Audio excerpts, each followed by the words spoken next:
1 day after the UN Security Council stopped short of calling for a ceasefire, brutal fighting continues in Gaza.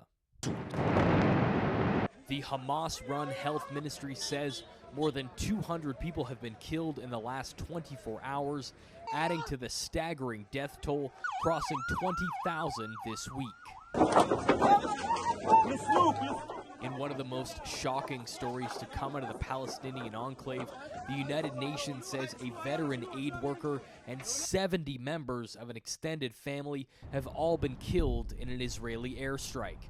That news coming after the UN passed a resolution calling for a massive increase in aid shipments to Gaza, but it did not demand a ceasefire after the US threatened to veto the resolution.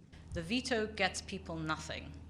The veto is simply a political declaration, but its failure to adopt means that it doesn't have impact for lives on the ground.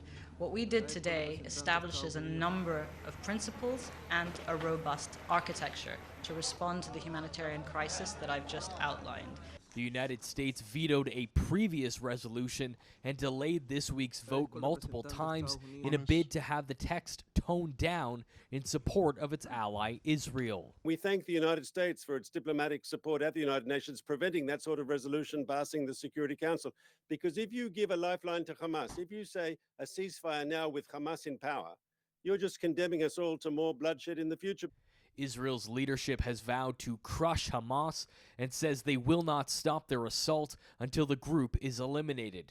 Brandon Choghri, City News.